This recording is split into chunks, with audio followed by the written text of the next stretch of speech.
So let's see if it'll run now. That's good sound. We'll watch the fuel pressure. Oh yeah. Bingo. That's great.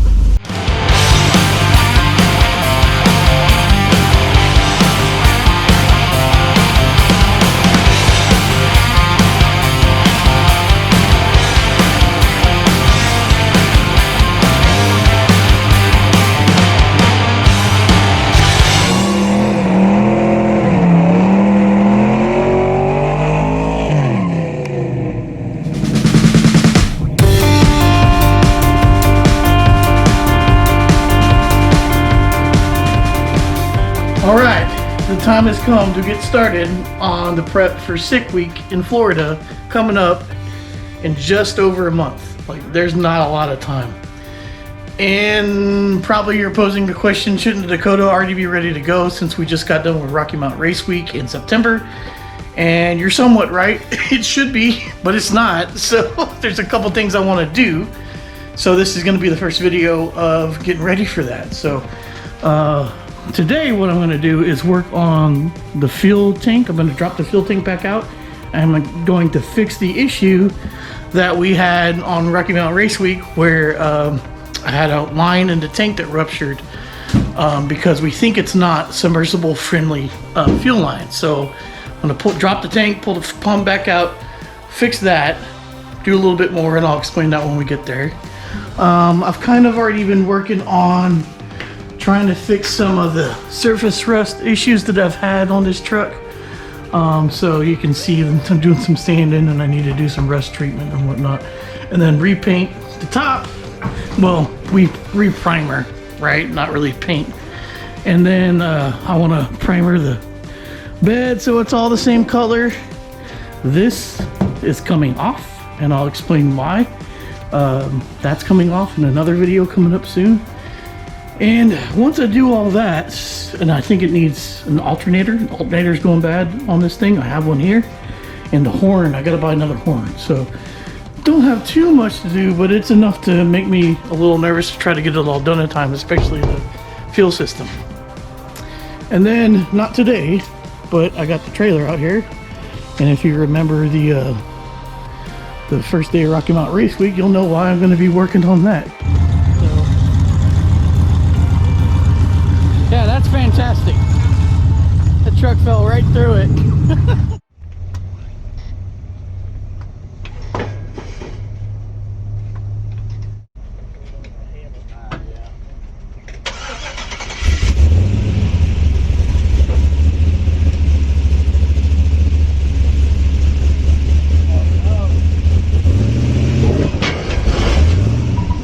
The other side is broken too. Because we're going to redeck the whole thing because we got a long ways to go. So these videos may not be that in-depth. Some of this stuff I've already done before, like dropping the tank and whatnot.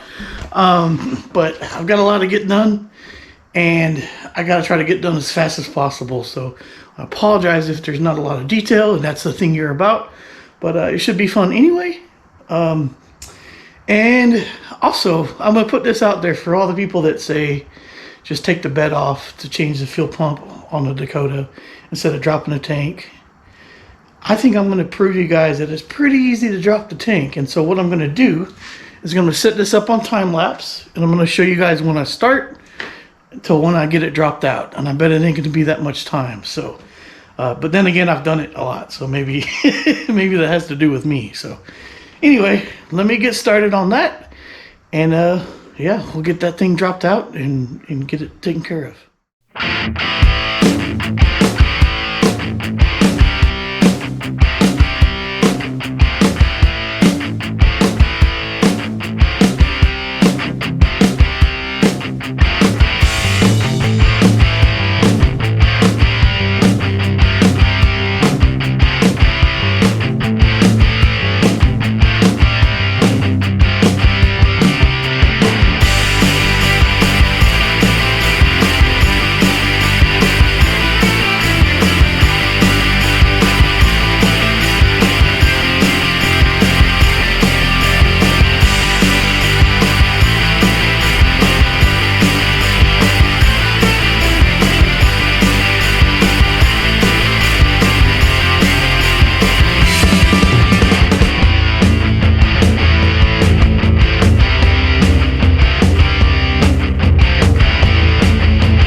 have it. Proof is in the pudding.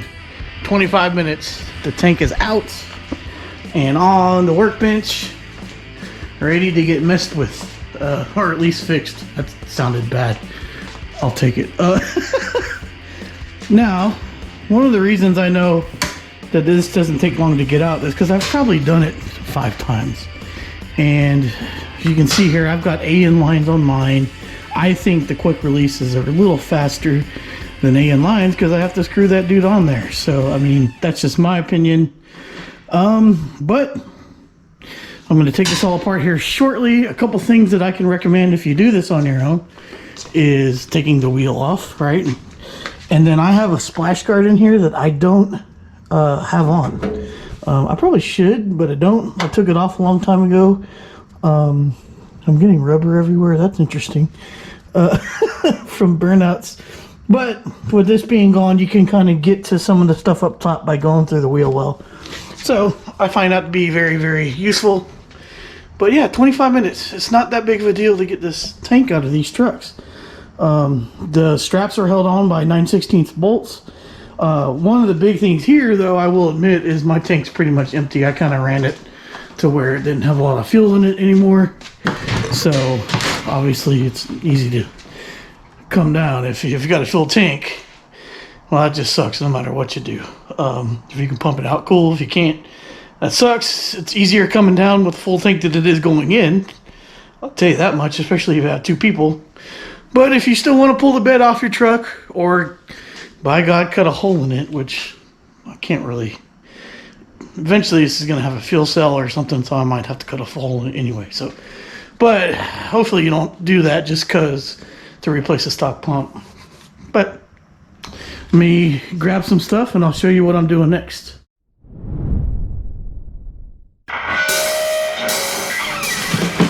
Time to show you what we're working with. So what I have bought is, this is 5/16 Gates submersible fuel hose, and it's for fuel injection as well, so it's a higher PSI rating, right?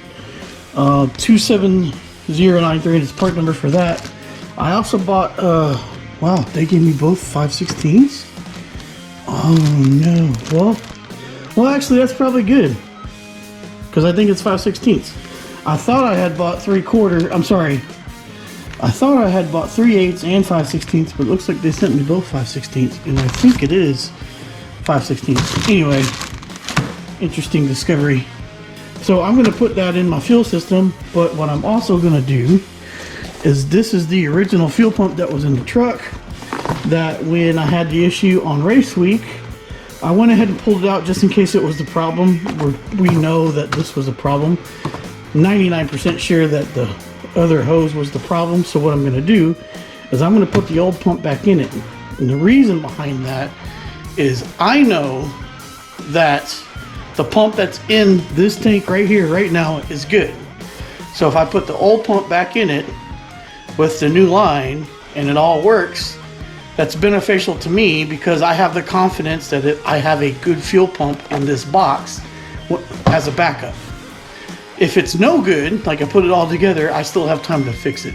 So I'd rather go ahead and put the old pump back in it, make sure it's good. I'm 99% sure it's good, and be confident about that. And then also be confident about the backup fuel pump being good. So hopefully that makes sense. Okay. So if you go back and look at the old Dakota videos, you'll find out how I kind of customized this thing. And I bought these AN fittings for it and wired it up. But I did that by altering the whole fuel like hat thing, whatever you want to call it. You know what? I'm going to have to take that off. Definitely going to have to pull that off first.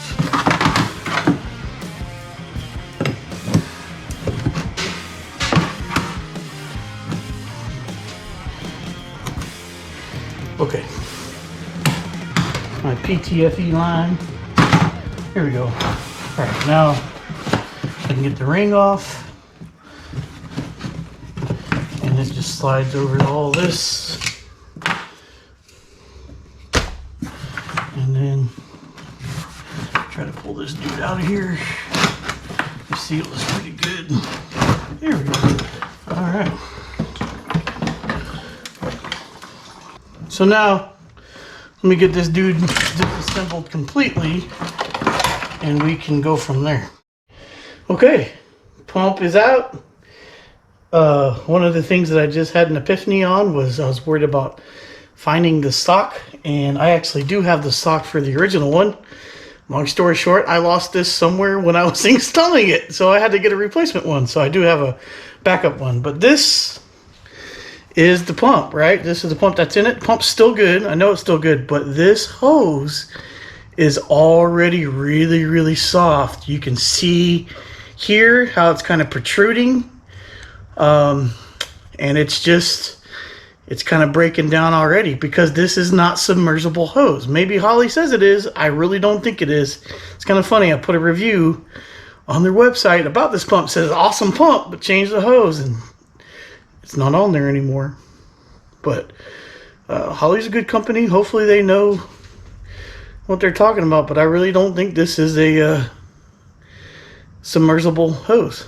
So I'm going to change this out for the new pump and get everything back together here with the new submersible hose. I really think that this is no es bueno. See if I can get it off.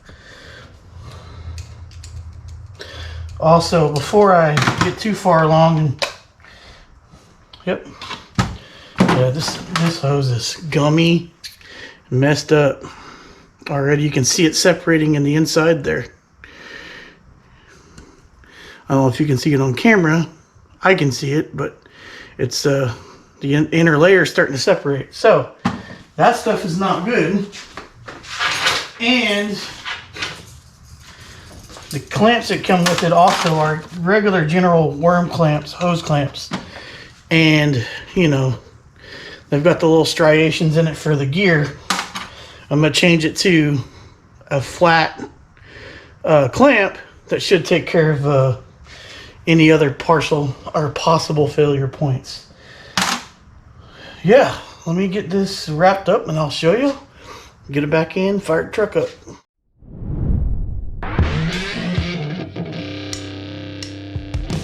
Well, that took a little bit longer than I wanted it to. I had to redo the fuel line a couple times to get it the way I liked it. Oh well, it is what it is. So I think I'm good. I'm gonna throw this dude back in here tonight. I might as well, because I really need to get ahead of this thing. I was gonna try to call it early, but I just need to get it done. So I'm gonna get this dude back in the truck, and then we'll see if she fires up. Well, I didn't give up. I'm pretty nasty, dirty, and whatever, but I got everything back installed. Had a couple issues, just kind of getting things routed the way I wanted to. Pinched a little bit of the fuel line. I hope I fixed that. Had a leak, fixed that. And then I got everything back up in place. So let's see if it'll run. Now, that's good sound. We'll watch the fuel pressure. Oh yeah. Bingo.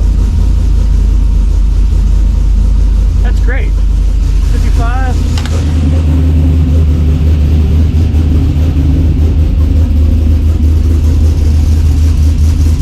All right. That's what I like to see. Here's everything else. Let me see if it's leaking down where it was. Because right here, it's not. Nope. All right. That is done. It's really low on gas, so. Well, that's off of my plate now. So that part's done. Pressure's good. I think we're gonna be okay. Let me cross my fingers on that one. It took a little while of really making sure that I had it on, had the hose on there well from the fuel pump to the line, to the sending line that's in the fuel sender. So I Really couldn't show you. It's down way deep in the fuel center. There's no way to get the camera in there to show you. But I didn't stop and just be like, oh, okay, it's gonna be good. I really tried to make it the best I can. So I'm hoping the submersible line is gonna solve our problem.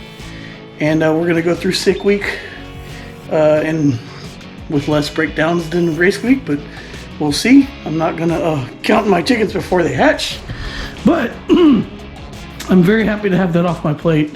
It's a lot later than I wanted it to be, but it's done tonight and I don't have to worry about it. Now, I'm gonna paint these and some other things, and so I'm gonna wait to put the wheel back on, but I'm gonna shut it down tonight. So keep coming along to watch the progress for me and Greg to get ready for sick week and get the Dakota looking a little bit better, running a little bit better, a little bit lighter, and I think we're going to be a lot more competitive thanks to the classes that sick week has.